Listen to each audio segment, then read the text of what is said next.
Salam dostlar, MHM Tədris Mərkəzinin Riyaziyyat test toplusunun yeni nəşrindən üslü və loqaritmik funksiyalar mövzusunun 9-cu testinin suallarına gəlin baxaq. Birinci sualda deyilir ki, verilmiş fx funksiyasının təyin oblasına daxil olan tam ədədlərin cəmini tapın. Fx bərabərdir, kökün altında x minus 1'in kvadratı, vuraq x üstə gələk 4 bölək, 3 çıxılsın x üstə gələk, ayrıcı olaraq loqaritma x üstə gələk 1 əsasdan x üstə gələk 2. İndi burada kökün altındakı ifadə üçün biz x-in ala biləcəyi qiymətləri, yəni x-in təyin oblasını tapırıq. Bunun üçün nə edək? Baxın, kökün altında x minus 1'in kvadratı. Burada siz x-ə nə verməyinizdən asılı olmayaraq kvadratı müsbət eləyəcəyi üçün, özü kəsirin sürətində olduğu üçün problem yaşamırıq. Ona görə x minus 1'in kvadratı üçün x mənfi sonsuzda müsbət sonsuzluğa istənilən qiyməti ala bilər. Deməli onda kök altı ifadənin kökün dərəcəsi cüt olduğuna görə müsbət olması üçün x üstə gələk 4 böyük bərabərdir 0 olmalıdır. 3 çıxılsın x isə sadəcə 0-dan böyük olmalıdır. Beləliklə birincidən x böyük bərabərdir mənfi 4, ikincidən isə x kiçikdir 3 almış olarıq. İndi isə loqaritma ilə bağlı olan hissəyə baxaq. X üstə gələk 1 böyük olmalıdır 0-dan, bir də x üstə gələk 1 fərqli olmalıdır 1-dən. Beləliklə x böyük olmalıdır mənfi 1-dən və x fərqli olmalıdır 0-dan. Və loqaritmik funksiyanın altında olan ifadə, yəni x üstə gələk 2 böyükdür 0 olmalıdır. Beləliklə biz alırıq ki, x böyükdür mənfi 2-dən. İndi gəlin birinci bu kökaltı ifadə üçün aldığımız bərabərsizlikləri uyğun aralıqlarla göstərək. Deməli, mənfi 4'ü ala bilir, 3'ü ala bilmir, mənfi 4 3 aralığında. Burada isə, baxın, x hardan ala bilər? Mənfi 1'i ala bilməz, 0 ala bilməz və x mənfi 2'dən böyük olmalıdır. Burada isə x mənfi 1'dən böyük olmalıdır. Onda olmalıdır hara? Mənfi 1'dən 0'a qədər birləşməsi 0'dan müsbət sonsuzluğa qədər olmalıdır. İndi biz gəlin bu aldığımız iki cavabı kəşdirək. Doğru cavab olmalıdır.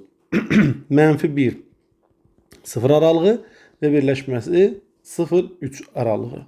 İndi bizdə sualı şərtli soruşur ki, bu funksiyanın təyin oblasına daxil olan tam ədədlərin cəmini tapın. Mənfi 1-0 aralığında tam ədəd yoxdur. 0-3 aralığında isə tam ədədlər 1 və 2'dir. 1 üstə gələk 2 isə bizə 3 verər. Və doğru cavab olar E bəndi. İndi gəlin ikinci suala baxaq. İkinci sualda da bir loqaritmik ifadədir və həmin ifadənin qiymətini bizdən tapmaq tələb olunur. Dərhal kəsir xəttini çəkək və kəsir xəttinin kəsirin sürətində mən birbaşa kvadratlar fərqini tətbiq edirəm. Yazıram ki, loqaritma 3 əsasdan 30 çıxılsın, loqaritma 3 əsasdan 125 vurulsun, sonra loqaritma 3 əsasdan 30 üstə gələk, loqaritma 3 əsasdan 125. Məxrəcdə isə olur, loqaritma 3 əsasdan 30 çıxılsın, loqaritma baxın. Loqaritma 9 əsasdan 25'dir. Gəlin buradan yazım. 3 loqaritma 9 əsasdan 25 durur, düzdürmü? O da bərabərdir 3 loqaritma 9'u yazaram 3'ün kvadratı, 25'i yazaram 5'in kvadratı. Baxın burada kvadratlar ixtisar getsə qalır 3 vuraq loqaritma 3 əsasdan 5, 3'ü isə 5'in qüvvətinə qaldırsaq, olar loqaritma 3 əsasdan 125. Deməli, 3 vurulsun loqaritma 9 əsasdan 25, sən deməklə loqaritma 3 əsasdan 125'ə bərabər. Onda yazarıq loqaritma 3 əsasdan 125. Sonra çıxaq loqaritma 3 əsasdan 125, çıxaq loqaritma 3 əsasdan 10. İndi diqqət etirsək görərik ki, kəsirin sürəti və məxrəcindəki hədlər ixtisar gedir. İxtisar gedir, yerdə qalan ifadələr olur. Loqaritma 3 əsasdan 30, üstə gələk loqaritma 3 əsasdan 125, çıxaq loqaritma 3 əsasdan 125, çıxaq loqaritma 3 əsasdan 10. Baxırıq ki, müsbət loqaritma 3 əsasdan 25 və manfi loqaritma 3 əsasdan 125 bir-birlərini islah aparır. Yerdə qalır loqaritma 3 əsasdan 30, çıxaq loqaritma 3 əsasdan 10. 3 əsasdan 30, çıxaq loqaritma 3 əsasdan 10. Bu isə bizə verir. Loqaritma 3 əsasdan 30'u 10'a bölürük. 3, loqaritma 3 əsasdan 3 də bizə 1 verər və doğru cavab olar B bəndi. Sonra üçüncü suala baxaq. Üçüncü sualda deyilir ki, fx bərabərdir kök altında mötərizə içində loqaritma 2 əsasdan x minus 1 vuraq loqaritma 3 əsasdan x minus 1 bölünsün 1 minus loqaritma 5 əsasdan x. İndi nə edik? D funksiyasının təyin oblasını tapın. Yenə hər biri, yəni kök altındakı hər bir hədd sıfırdan böyük bərabər olmalıdır. Bir şərtdən ki, məxrəc yalnız sıfırdan böyük bərabər yox, ancaq sıfırdan böyük ola bilər. Yəni loqaritma 2 əsasdan x minus 1 böyük bərabərdir 0. Buradan loqaritma 2 əsasdan x böyük bərabərdir 1 və buradan da x böyük bərabərdir 2 almış olarıq. Digər tərəfdən loqaritma 3 əsasdan x minus 1 böyük bərabərdir 0. Buradan isə x böyük bərabərdir 3. 1 minus loqaritma 5 əsasdan x də böyükdür 0 olmalıdır. Bunun üçün loqaritma 5 əsasdan x kiçikdir 1 olmalıdır. Burada isə x 0 ilə 1-in arasında qiymətlər almalıdır. Daha doğrusu 0 ilə 5-in arasında qiymətlər almalıdır. İndi biz nə edirik? Biz burada bu cavabları kəsdirməliyik. Deməli, birinci bərabərsiz loqaritma deməli 2 əsasdan x böyük bərabərdir 1-dən biz x böyük bərabərdir 2 aldıq. Yəni 2 daxil olmaqla, gəlin səliqəli yazaq. 2 daxil olmaqla müsbət sonsuzluğa gedirik. Digərində 3 daxil olmaqla müsbət sonsuzluğa gedirik. Digərində isə 0-5 aralığında qiymətlər alırıq. Onda hər üçü üçün ortaq olan şey tapsaq 3-dən 5-ə qədər olmalıdır. Baxaq görə elə bir cavab var mı? Bir elə bir cavabdır. Bir də bircə dəqiqə. Burada neyini? Əslində qalsa burada aralıqla tapsaq daha yaxşı olar. Deməli, burada 0-dan böyük olmalıdır, 2-dən böyük olmalıdır, 3-dən böyük olmalıdır, bir də 5-dən kiçik olmalıdır. Gəlin aralıqlara bölək və bundan tapaq. Əgər 5-dən sağa bir qiymət desək, loqaritm 6 olsa, loqaritma 5 əsasdan 6 1-dən böyük olduğu üçün kəsirin məxrəci mənfi eləyir, kəsirin sürəti müsbət. Ona görə bu hissəni götürmürük. Yəni 5-dən müsbət sonsuzluğa ola bilməz. D bəndi bizim cavabımız ola bilməz. Sonra ikinci olan hissə. Gəlin baxaq. 3-dən 5-in arasında 4 versək, sürətdəki loqaritma 2 əsasdan 4 çıxaq 1 müsbətdir. Loqaritma 3 əsasdan 4 minus 1 yenə müsbətdir. Məxrəcdə isə 1 minus loqaritma 5 əsasdan 4 o da müsbətdir. Deməli, bu hissə edir bizə müsbət. Amma 2-3 əsas arasında mən məsələn 2.5 qoysam, loqaritma 2 əsasdan 2.5 çıxaq 1 müsbət eləyir. Amma loqaritma 3 əsasdan 2.5 minus 1 bu mənfi eləyir. Eyni zamanda məxrəcdəki ifadə 1 minus loqaritma 5 əsasdan 2.5 olsa, o da yenə müsbət eləyir. Və deməli, bu hissə artıq bizdə nə aldı? Mənfi.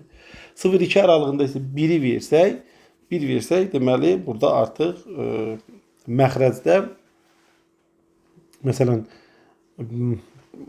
deməli, məxrəcdə nə alıram? Kəsirin məxrəcdə, kəsirin sürəti də müsbət olur. Ona görə də bu hissədə də cavab müsbət edir. Məsələn, 0-dan sonra da mənfi qiymət versəm, artıq mənası olmur. Çünki loqaritma 2 əsasdan x-in yenə mənfi verən kimi mənasız bir qiymətə çıxır. Deməli, bizim cavabımız 0-ı almamaq şərti ilə 0-2 parçası birləşir 3-5 aralığı ilə. Və doğru cavab olur B bəndi. Sonra 4-cü suala baxaq. 4-cü sualda deyilir ki, verilmiş funksiyanın qrafikinə əsasən m üstəgəl n üstəgəl k cəminin gəlin biz birinci funksiyanın özünü yazaq. Sonra isə qrafikdən lazımi məlumatları götürərək misalı həll edək. Fx bərabərdir m üstəgələk loqaritma n əsasdan x üstəgələk k funksiyası verir. Düzdürmü?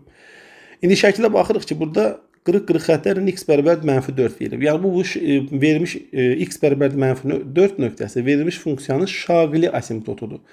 Yəni əgər biz x-in yerinə mənfi 4 qoysaq, onda loqaritmanın daxilindəki ifadə 0-a bərabər olmalıdır. Bu nə zaman olar? Onda belə çıxır ki, bizim əslində qalsa funksiyamız m üstəgələk loqaritma n əsasda x üstəgələk 4 formasında olmalıdır ki, x-in yerinə biz mənfi 4 qoyduqda loqaritmanın altındakı ifadə 0-a bərabər olsun. Beləliklə, k nəyə bərabər imiş? Müsbət 4-ə. Sonra baxırıq nə? Görürük ki, burada x mənfi 2-yə bərabər olduqda, yəni verilmiş x-in mənfi 2 qiymətində funksiyanın qrafiki x oxunu kəsir. Deməli, y 0-a bərabərdir. Yəni, f mənfi 2 bizdə 0-a bərabərdir. Onda beləliklə 0 bərabərdir m üstəgələk loqaritma n əsasda mənfi 2 üstəgələk 4. Buradan da 0 bərabərdir m üstəgələk loqaritma n əsasdan 2 almış olarıq. Digər tərəfdən x-in qiyməti 0-a bərabər olduqda funksiya y oxunu kəsir və 1-ə bərabərdir qiyməti. Yəni 1 bərabərdir m üstəgələk loqaritma n əsasdan x üstəgələk 4-dür, düzdürmü? 0 üstəgələk 4. Beləliklə buradan da alırıq ki, 1 bərabərdir m üstəgələk loqaritma n əsasdan 4. Baxın, bu bizim ikinci həddimiz, bu isə bizim birincimiz, düzdürmü? İndi burada nə edirik? Gəlin həmin bu ifadələri alt-alta çıxaq. Onda 0 çıxaq 1 bərabərdir. M-dən m-i çıxdıqda 0 qalır. Yerdə isə loqaritma n əsasdan 2 çıxılsın, loqaritma n əsasdan 4. Beləliklə, -1 bərabərdir. Loqaritma n əsasdan 2-ni 4-ə böldükdə 2-də 1.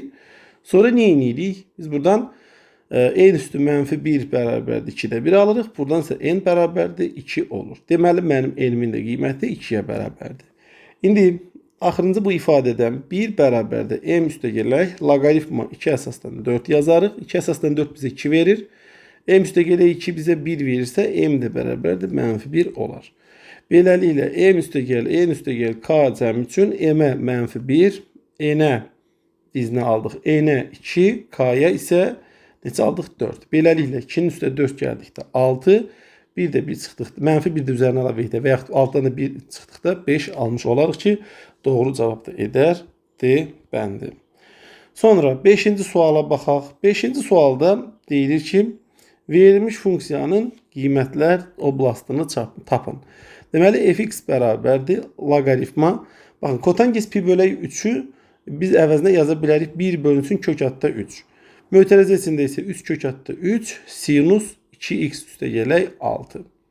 Bu funksiyanın qiymətlər oblastını tapmaq istəyirəm. Yazıram onda fx bərabərdir loqaritma. 1 bölünsün kök altda 3-ü yazaram. Kök altda, hətta belə yazım. 3 üstü -2-də 1. Hasil olduğuna görə parçalayanda cəm şəklində parçalamalıyam. 3 kök altda 3 şəklində. 3 kök altda 3-ü də 3 üstü 2-də 3 yazarıq. Üstəgələk loqaritma 1 bölünsün kök altda 3 əsasdan sinus 2x plus 6. Bax, belə bir ifadə almış olduq. İndi burada deməli, qüvvətlər nisbət şəklində loqaritmanın qarşısına düşür. Beləliklə, fx bərabərdir. 3 bölünsün 2-ni -2-də 1-ə böldükdə -3. Loqaritma 3 əsasdan 3 qalar. Loqaritma 3 əsasdan 3 isə bizə 1 verir. -3-ü də 1-ə vurduqda -3. Üstə gələk, baxın, indi burada loqaritma 1 bölünsün kök altda 3 əsasdan sinus, deməli, 2x üstə gələk 6. İndi burada belə bir şey var. Biz nə eləmək istəyirik? Baxırıq ki, bizim 1 bölünsün kök altda 3 əsasımız deməli 0 ilə 1-in arasında yerləşir. Yəni 0-dan böyükdür, 1-dən isə kiçikdir. Bəs görəsən, sinus 2x üstəgələk 6 funksiyası haqqında biz hansı fikri söyləyə bilərik? Yazırıq sinus 2x üstəgələk 6. Burada hansı aralıqda qiyməti almalıdır? -1, 1 aralığında qiyməti almalıdır. Amma loqaritma olduğuna görə loqaritma artıq müəyyən bir şərt qoyur və deyir ki, sinus 2x üstəgələk 6 -1, 1 aralığında yox, 0-dan böyük və 1-ə qədər qiymətlər ala bilər. İndi 0-1 aralığında olduğuna görə həm əsas 0-1 aralığında, həm də sinusun qiyməti, yəni sinus 2x üstəgələk 6 1-dən kiçik bərabər 0-dan böyük olduğuna görə bu ifadənin qiyməti nə edir? Artıq böyüyür. Yəni müsbət olur.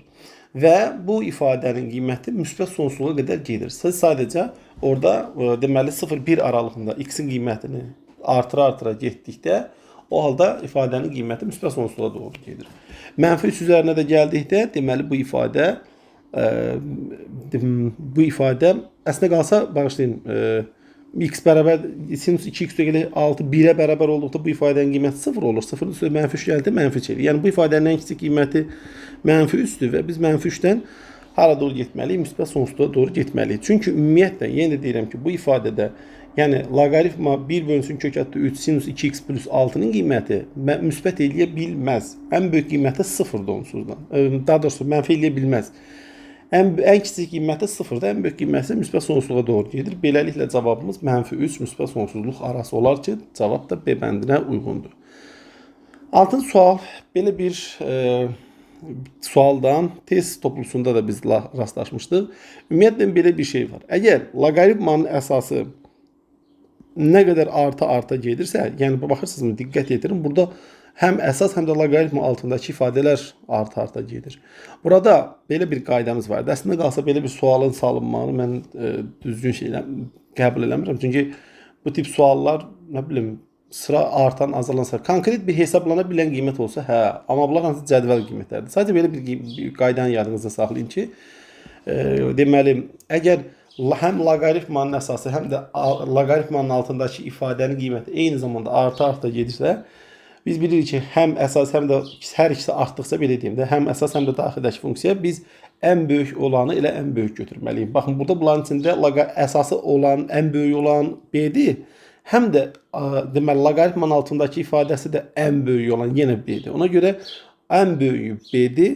Sonra əsası böyük olan 8 gəlir. B C-dən böyükdür. C də A-dan böyükdür və azalan sırayla düzülüş elə B-C-A ardıcılığı olar. Amma yenə də deyirəm ki, belə sual, nə bilim, mən düzgün qəbul eləmirəm. Çünki daha düşündürücü misallar olsa, daha belə həll olunan olar. Amma belə cədvəl qiymətlərini biz heç bir yerdə istifadə eləmirik. Hətta orta məktəb müəllimləri belə heç bir yerdə istifadə eləmir. Loqaritma, onluq loqaritma x minus y bərabərdir. Onluq loqaritma x çıxılsın, onluq loqaritma y olarsa, verilmiş bu ifadənin qiymətini tapın. Dərhal yazırıq. Loqaritma x minus y bərabərdir. Loqaritma, baxın, loqaritmaların fərqini bir loqaritmanın altında nisbət şəklində yazmaq olur. Loqaritma x bölünsün y yazmaq olar. Onda buradan biz loqaritmaları atsaq, yəni ixtisar eləsək, belə deyək, x minus y bərabərdir x bölə y almış olarıq. Beləliklə, xy minus y kvadratı bərabərdir x. Burada nə edirik? X-i keçirdək sola, alırıq x, y çıxarıq x. Mənfi y kvadratını keçirdək sağa, olsun müsbət y kvadratı. X-i isə ortaq vuruq çıxardıqda y minus 1, x vuraq y minus 1 bərabərdir y-in kvadratı. İndi mən nə edirəm? İndi gəlin o birisi misalı. Bizə qiymətini tapmaq tələb olunan misalı yazaq. Loqaritma x kubu əsasdan baxırsınızmı? Y minus 1 çıxılsın loqaritma x kubu əsasdan 2-ni y-in başına qaldırıq. Olur y kvadratı bərabərdir. Beləliklə, loqaritma x kubu əsasdan y minus 1 bölünsün y-in kvadratı. Gəlin buradan x-i tapaq. X bərabərdir y kvadratı bölünsün y minus 1. Yəni buradakı ifadənin tərsidir. Onda burada yazası olsaq, loqaritma x kub əsasdan 1 bölünsün x yazaram və doğru cavab mənim olar mənfi 3-də 1. Yəni E bəndi. Sonra 8-ci suala baxaq. 8-ci sualda deyilir ki, x bərabərdir loqaritma 3 əsasdan 36 ədədinin kəsr hissəsi.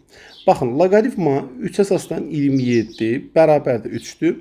Loqaritma 3 əsasdan 81 isə bizə 4 verir. Deməli, onda loqaritma 3 əsasdan 36, 3-dən böyük, 4-dən isə kiçikdir. Onda bunun kəsr hissəsini tapsaq, biz loqaritma 3 əsasdan 36-dan həmin bu 3 tamı çıxmalıyıq. Bu bizim oldu loqaritma 3 əsasdan 36-nın kəsr hissəsi. İndi ikinci ifadəyə baxaq. Y də bərabərdir loqaritma 3 əsasdan 5-dir. Loqaritma 3 əsasdan 5 isə 1-dən böyük, 2-dən kiçikdir. Deməli, onda bunun tam hissəsi, yəni loqaritma 3 əsasdan 5-in tam hissəsi 1-ə bərabərdir. İndi deyək ki, x ədədinin kəsr hissəsi ilə, yəni loqaritma 3 əsasdan 36 çıxaq 3 ilə y ədədinin tam hissəsini, yəni 1-in cəmini tapın. Onda alırıq loqaritma 3 əsasdan 36 minus 2, o da bərabərdir. Loqaritma 3 əsasdan 36 çıxaq loqaritma, deməli 2-nin əvəzinə loqaritma 3 əsasdan 9 yazıram.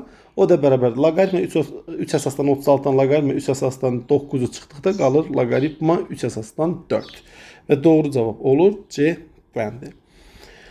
Sonra 9-cu suala baxaq. 9-cu sualda deyilir ki, verilmiş funksiyanın qiymətlər oblasını tapın. Yazaq, fx bərabərdir loqaritma 5 əsasdan, deməli 4 üzəri x üstə gələk. Baxın, 4 üzəri 2 minus x deyilmi? Bunu gəlin belə yazaq. 4-ün kvadratı bölünsün 4 üstü x.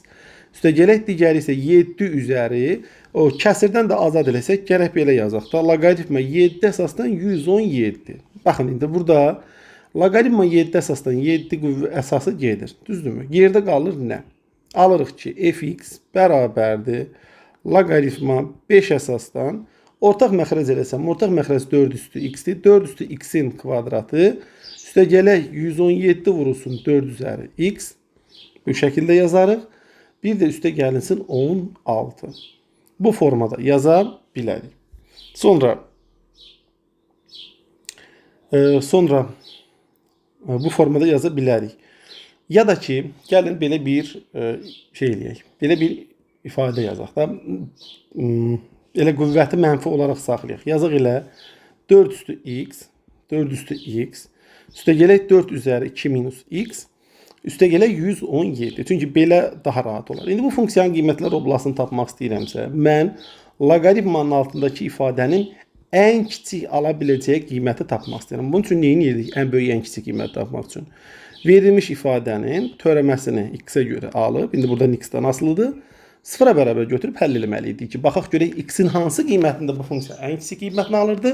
Sonra həmin aldığımız x qiymətini funksiyanın yerinə, deməli funksiyada yerinə qoyaraq həmin funksiyanın ən kiçik qiymətini tapırdıq. Beləliklə 4 üstü x-in törəməsi, a üstü x-in törəməsi bizə a üstü x, yəni 4 üstü x ln a, ln 4 verər. Üstə gələk, indi baxın 2 minus x-in törəməsi bu artıq mürəkkəb funksiyadır. Vuraq 4 üstü 2 minus x, vuraq ln 4. 117 də sabit olduğu üçün törəməsi x-ə görə törəməsi sıfıra bərabər olar. Beləliklə 4 üstü x ln 4, 2 minus x-in törəməsi mənfi 1, mənfi 4 üzəri 2 minus x ln 4 bərabərdir 0. Buradan hər tərəfə ln 4 ixtisar aparsaq, buradan nə almış olarıq? 4 üstü x çıxaq, 4-ün kvadratı 16, 4 üstü mənfi x-ə, baxın 4 üstü mənfi x qalır, bunu da 4 üstü x şəklində yazar, böl 4 üstü x şəklində yaza bilərik, bərabər 0. Beləliklə 4 üstü x-in kvadratı çıxaq 16 bərabərdir 0.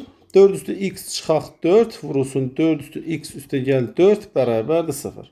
Buradan 4 üstü x çıxaq 4 bərabərdir 0 və 4 üstü x üstə gələk 4 bərabərdir 0. 4 üstü x bərabərdir 4. Buradan da x-ə biz 1 alırıq. Digər tərəfdən isə 4 üstü x bərabərdir mənfi 4. Belə bir bərabərlik yoxdur. X-in heç bir qiymətində ödənmir. Deməli baxın, x-in ən kiçik, deməli x bərabərdir 1 qiyməti olduqda verilmiş bu loqaritmanın daxilindəki funksiya ən kiçik qiymətini alır. Onda gəlin biz f1-i hesablayaq. f1 bərabərdir loqaritma 5 əsasdan 4 üstü 1, üstə gələk 4 üzəri 2 minus 1, üstə gələk 117.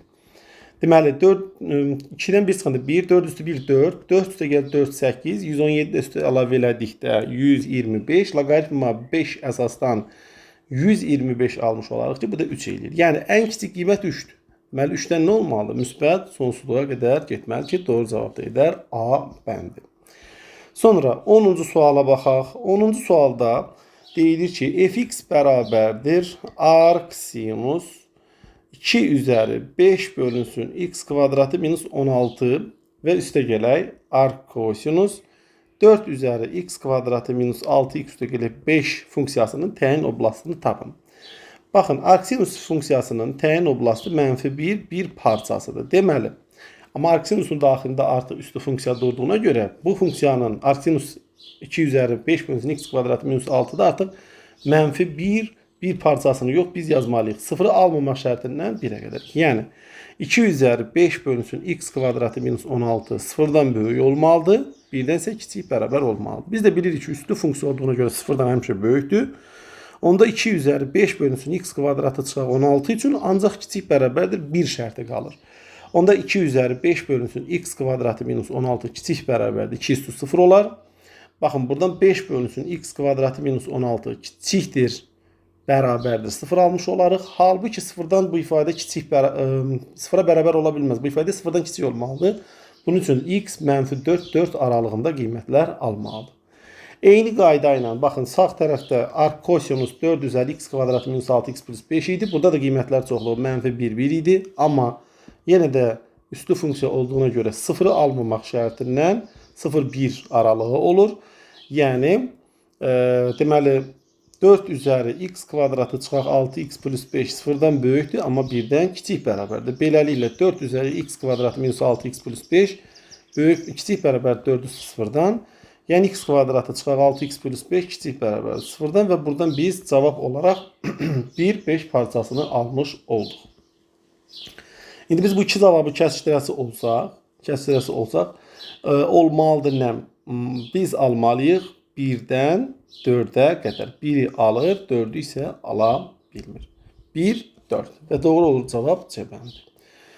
Sonra 11-ci suala baxaq. 11-ci sualda deyilir ki, fx bərabərdir 2 üstü x minus 8 funksiyasının qrafiki üzərində olan A nöqtəsinin koordinatları cəmini tapın. Deməli, biz x-ə a versək, onda bizim funksiyamızın qiyməti 2 üstü a minus 1-ə bərabər olar. Yəni f a bərabərdir. Olar 2 üstü a çıxılsın 8. O da 2 üzəri a minus 1 deməkdir. Yəni 2 üstü a minus 8 bərabərdir. 2 üstü a minus 1 nə deməkdir? 2 üstü a bölünsün 2. Hər tərəfi də 2-yə vursaq, 2 vurulsun 2 üstü a minus 16 bərabərdir 2 üstü a. Beləliklə 2 üstü a bərabərdir 16 və buradan a-ya biz 4 almış olarıq. Yəni a bərabər 4 olduqda funksiyanın qiyməti f4 bərabərdir 8 olar. Beləliklə nöqtənin koordinatları cəmini tap desə 4 üstə 8 gəlində biz 12 almış olarıq ki, doğru cavab da C bəndi edər. Sonra 13-cü suala baxaq. Bağışlayın, 12-ci suala baxaq. 12-ci sualda deyilir ki, loqaritma fx bərabərdir loqaritma 3 əsasdan x üstə gələk 6 minus 3 funksiyasının qrafiki üzərində a loqaritma 3 əsasdan a-da bir nöqtəsinin koordinatları. Yəni, mən x-ə a qiymətini versəm, f-a bərabərdir loqaritma 3 əsasdan a plus 6 minus 3 alaram. Hansı ki, o loqaritma 3 əsasdan a-da 1 deməkdir. Beləliklə, loqaritma 3 əsasdan a üstə gələk 6 çıxılsın 3 bərabərdir. A-da biri a üstü mənfi 1 yazsam, qarşıya mənfi düşər. Olar mənfi loqaritma 3 əsasdan a. Mənfi loqaritma 3 əsasdan a-nı sola keçirsəm, olar loqaritma 3 əsasdan a üstə gələk 6, üstə gələk loqaritma 3 əsasdan a bərabərdir 3 almış olarıq. Mənfi 3-ü də bərabərin sağına keçirdik. Beləliklə, loqaritma 3 əsasdan a üstə gələk 6-nı a-ya vuranda olur a kvadrat üstə gələk 6a bərabərdir 3. Beləliklə, a kvadrat üstə gələk 6a bərabərdir 27 olar. Buradan a kvadrat üstə gələk 6a çıxaq 27 bərabərdir 0. Vuruqlara ayırsaq a üstə gələk 9 vurulsun a çıxılsın 3 bərabərdir 0 almış olarıq. Buradan a1 bərabərdir mənfi 9. a2 isə bərabərdir 3 olar. Biz bilirik ki a mənfi ola bilməz. Çünki mənfi qoysaq, mənfi 9-un üstə 6 gəlsək, məsələn x-in yerinə a qoyubsunuz. A-nın qiyməti sizdə mənfi 9-dur. Loqaritma 3 əsasdan mənfi 9 plus 6, loqaritmanın altındakı ifadə mənfi 3 edir. Bu ola bilməz. Deməli, a bərabərdir 3 olmalıdır. A 3 olduqda siz f3 bərabərdir, yəni bu ifadədə loqaritma 3 əsasdan 1 bölünsün a, yəni 3-də 1 arsız, o da bizə mənfi 1 verir. Beləliklə, nöqtənin koordinatlarının hasilini tapın deyin. A-nın qiyməti 3 olanda funksiyanın qiyməti mənfi 1-ə bərabər olur və siz beləliklə cavaba mənfi 3 almış olarsınız ki, doğru cavab da D bəndi edir. Sonra 13-cü suala baxaq. 13-cü sualda deyilir ki, sadələşdirin. Baxın, loqaritma əsaslar eyni olduğuna görə, onda yazırıq, loqaritma tangens alfa üstə gələk kotangens alfa əsasdan, deməli, bir loqaritmanın içində toplama olanda vururduq, düzdürmü? Bir loqaritmanın altında vururduq. 1 bölək sinus alfa vuraq, 1 bölək kosinus alfa. Beləliklə alırıq nə? Loqaritma, indi baxın, tangens alfa ilə kotangens alfanı topladıqda alırıq nə? Sinus alfa vuraq kosinus alfada, sürətdə isə sinus kvadratı alfa, üstə gələk kosinus kvadratı alfa. Bu mötərizənin içindəki ifadəni də sadələşdirsək, sinus alfa kosinus alfada 1. Beləliklə, sinus kvadratı alfa üstə gələk kosinus kvadratı alfa bizə 1 verir. Alırıq loqaritma sinus alfa kosinus alfa əsasda, deməli kosinus alfada 1 əsasdan 1 bölək sinus alfa kosinus alfa. Bu ifadənin qiyməti bizə 1 verər. Sonra 14-cü suala baxaq. 14-cü sualda yenə bir sadə bir hesablama sualıdır. Gəlin biz pillə-pillə bu misalı eləyək. Birinci yazaq 64 üstü 3-də 1 üstə gələk 2-də 1 loqaritma 4 əsasdan 9. Nə edirik? Yazırıq 64 üzəri 3-də 1 vuraq. 64 üzəri 2-də 1 vurulsun. Baxın, loqaritma 4 əsasdan 9-dur. Bunu loqaritma biz elə 4 əsasdan 9 yazaq. O da bərabərdir. 64 üstü 3-də 1 bizə verir 4. Bu da olur 64 üzəri loqaritma 4 əsasdan bu 2-də 1-i biz qaldırırıq 9-da 1-in üzərinə. Olur 9-da 1 üstü 2-də 1, daha doğrusu 9 üstü 2-də 1, bu da bizə verir 3. O da bərabərdir. İndi baxın, 4 vurulsun 64 üzəri loqaritma. İndi baxın, əsas burada 4'dür. Amma burada baxırıq aşağıdakı loqaritmanın əsası 4'dür. Mən indi bunu 64 eləmək istəyirəm. 4'ü kuba yüksəldirəm, olur 64. 3'ü də kuba yüksəltməliyəm, olur 27. Beləliklə 64-dən loqaritma 64 gedir. Qalır 4 dəfə 27. Bu da edir bizə 108. Sonra biz nəyə tapmalıyıq? 9 üzəri loqaritma 27 əsasdan 8'i. İndi baxın 9 Bizdə 9'u yazaq. Logaritma 27 3'ün kubudur. 8'de 2'nin kubudur. Baxın burada indi kublar da getsə nə qalar? 9 üzəri logaritma 3 əsasdan 2. İndi bunları üstündən 2'ni kvadrata yüksəltsəm 9 üzəri logaritma nə almış olaram? Almış olaram 9 əsasdan 4. Orada da 9'dan da logaritma 9 gedir, qalır yerdə nə? 4. Yəni biz aldıq, əslində qalsa mötərizənin içindəki ifadəni yazaq. 4 vuraq 27 çıxılsın 4. O da bərabərdir, alırıq 4 vurulsun 26. Bax, bu ifadəni bu şəkildə saxlayaq. Yəni, üçüncünü eləyək. Logaritm 9, başlayın. 49 üzəri logaritma 7 əsasdan 2 bərabərdir. 49 üzəri logaritma həm əsası, həm də logaritmanın altındakı ifadəni kvadrata yüksəldək. 49 əsasdan 4. Burada da 49 ilə logaritma 49 gedir, qalır 4. Beləliklə biz 4 vurulsun 26'nı bölməliyik 4'ə. 4'lər də getsə qalır 26 və doğru cavab olar B bəndi. Sonra 15-ci suala baxaq. 15-ci sualda deyilir ki, verilmiş funksiyanın qiymətlər çoxluğunu, daha doğrusu qiymətlər oblastını tapın. Yəni qiymətlər çoxluğunu tapın. Kökün altında arcsinus 2 üzəri x. Baxın. Normalda arcsinus üstü 2x olduğuna görə bu 2x deməli mənfi verə bilməz. Arcsinusun təyin oblastı nə idi əslində qalsa? Mənfi bir parçası idi. Amma burada 0'ı almamaq şərtindən 1'ə qədər olmalı. İndi arcsinus 0 bizə nə verir? Baxın yazaq. Kökün altında arcsinus 0 alsaydı biz cavaba 0 almış olardıq. Deməli biz artıq 0'ı ala bilmirik. Sonra bir dəfə də yazırıq arcsinus 1 almalıdır. 1'i nə vaxt alır? Kök altında, deməli yazırıq kök altında arcsinus 1'i pi bölü 2'də alır. Amma pi bölü 2'ni nə edir? Almalıdır. Beləliklə 0 pi bölü 2 və doğru cavab olar C bəndi. Sonra 16-cı suala baxaq. 16-cı sualda deyilir ki, çubuğun bir ucundan digər ucuna logaritma 2 əsasdan 6 metr bölək dəqiqə sürətlə. Sürəti V ilə işarə eləyək. V1 bərabərdir. Logaritma 2 əsasdan 6 metr bölünsün dəqiqə. Sürətlə hərəkət edən qarışqa geriyə doğru V2 bərabərdir. 2 metr bölünsün dəqiqə sürətlə qayıtmışdır. Qarışqanın orta sürətini hesablayın. Baxın. Eyni bir el yolunu gedir, çubuğun bir ucundan o birisi ucuna. Sonra eyni yolda qayıdır. Bu deməkdir ki, yollar bir-birinə bərabərdir. Əgər yollar bərabər olarsa, fizikada bizim belə bir düsturumuz var. V orta bərabərdir. 2V1 bölü V1, 2V1 V2 bölək V1 plus V2. Beləliklə V orta bərabərdir. 2 vuraq logaritma 2 əsasdan 6 vuraq V2 2 bölünsün. 2 üstə gələk logaritma 2 əsasdan 6. O da bərabərdir. 2 dəfə 2 4 vurulsun. Logaritma 2 əsasdan 6 bölünsün. Baxın. 2'nin əvəzinə yazaram. Logaritma 2 əsasdan 4 üstə gələk logaritma 2 əsasdan 6. O da bərabərdir. 4 vurulsun. Logaritma 2 əsasdan 6 bölünsün. Logaritma 2 əsasdan 4 dəfə 6 24.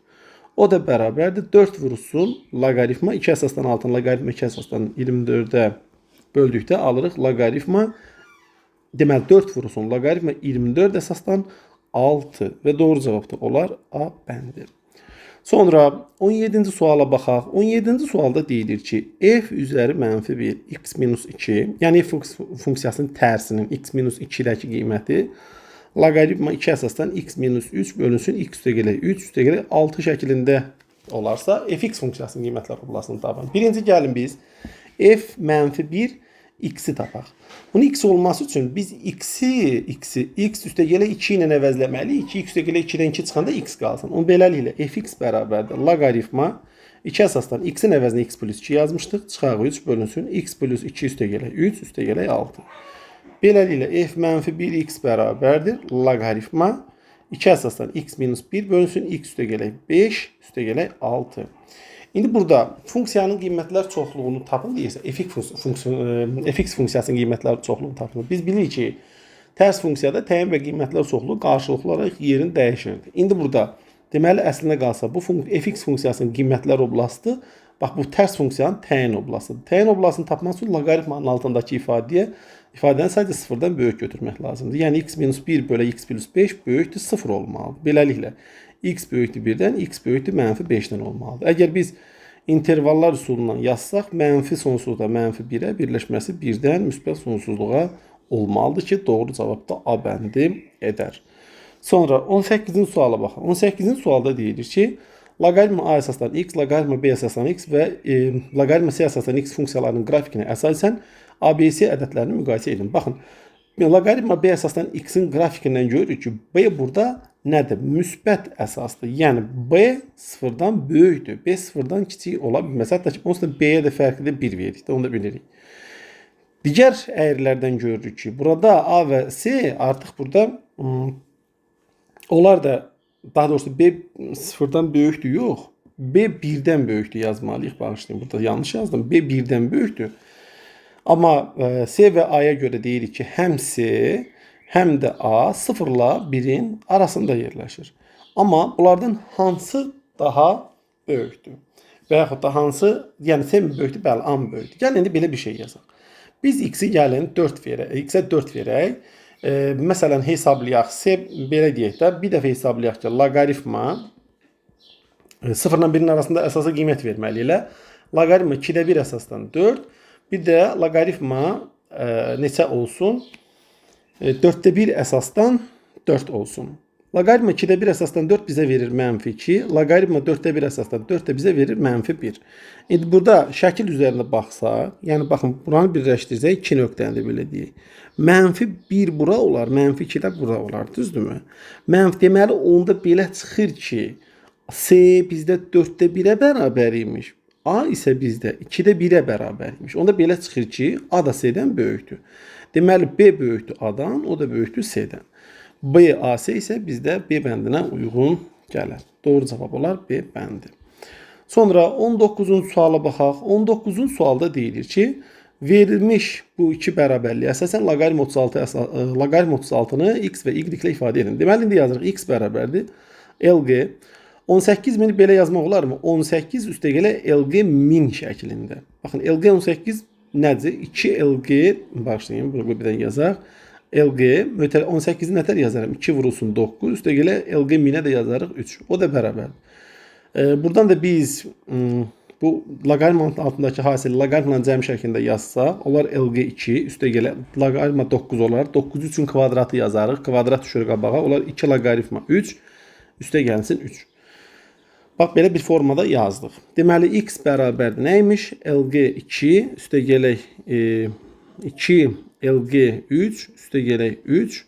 Buradan da LG2 üstəgələk 2 LG3-ə biz alarıq x çıxaq 3. Digər tərəfdən y bərabərdir LG27-dir. 27-ni 3-ün kubu şəklində yazsam, qüvvət düşər qabağa 3 vurulsun LG3 olar. Buradan da LG3-ü tapsaq, biz alarıq y bölünsün 3. Beləliklə LG2, bax yuxarıdakı ifadə üstəgələk 2 vuraq LG3-ün yerinə y bölək 3 yazırıq. Yəni 2y bölək 3 bərabərdir x çıxaq 3. Buradan LG2 bərabərdir x çıxaq 3 çıxaq 2y bölünsün 3. Sonra biz nəyi tapmaq istəyirik? LG36-nı. LG36 nə deməkdir? LG6-nın kvadratı deməkdir. 2 düşür qabağa. LG6 olar. Bunu da 2 vurulsun LG2 plus LG3 şəklində yaza bilərik.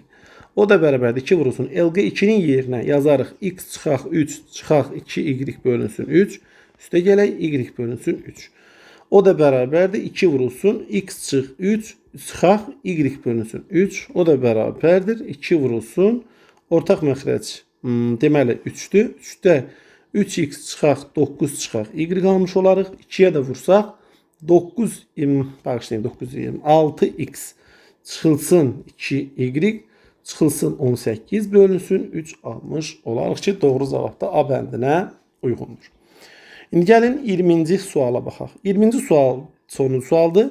Deyir ki, x vurulsun, loqaritma 2 əsasdan 3 çıxılsın, y-in mötərizə kvadratı bizə 4 loqaritma 2 əsasdan 3 vurulsun, loqaritma 2 əsasdan 1/5 üstəgələk 1-ə bərabər olarsa, bu bərabərdən x üstəgələk y cəmini tapın. Gəlin sağ tərəfi həll edək. 4 vurulsun, loqaritma 2 əsasdan 3 vurulsun, loqaritma 2 əsasdan 1/5-i belə yazmaq olarmı? Loqaritma 2 əsasdan 3 bölünsün 2 yazmalıyıq 1/5 eləmək üçün. Onu da loqaritma 2 əsasdan 3 çıxılsın, loqaritma 2 əsasdan 2 şəklində parçalaya bilərik. Üstəgələk 1, o da bərabərdir. 4 vurulsun, loqaritma 2 əsasdan 3-ü özünə vurduqda, loqaritma kvadratı 2 əsasdan 3 olur. Çıxaq 4 vurulsun, loqaritma 2 əsasdan 2 onsuz da 1 eləyir. 4 loqaritma 2 əsasdan 3-ü də 1-ə vurduqda 4 loqaritma 2 əsasdan 3 olur. Üstə gələ bir də 1. Bu ifadə nəyin açılışıdır? 2 vurulsun loqaritma 2 əsasdan 3 çıxaq 1-in mötərizə kvadratının açılışıdır. İndi gəlin bərabərliyi təyin edək. Bərabərlikdən uyğun olaraq x və y-i təyin edək. X vurulsun loqaritma 2 əsasdan 3 çıxılsın y-in kvadratı bərabərdir. 2 vurulsun loqaritma 2 əsasdan 3 çıxılsın 1-in kvadratı. Baxın burada x bizdə 2 imiş, y də müsbət 1 imiş. Beləliklə x üstə gələk y cəmi üçün biz 3 almış olarıq ki, doğru cavab da C bəndi edər. Beləliklə biz üslü və loqaritmik funksiyalar mövzusundan 9-cu testin izahlarına baxıb bitirdik. Ümid edirəm ki, hər hansı bir səhvə yol verməmişəm. Əgər hər hansı bir səhvlə rastlaşsınız və yaxud misalların daha səmərəli üsullarını bilsəz, videonun şərh bölməsində qeyd edə bilərsiniz. Sağ olun, diqqətiniz üçün təşəkkürlər.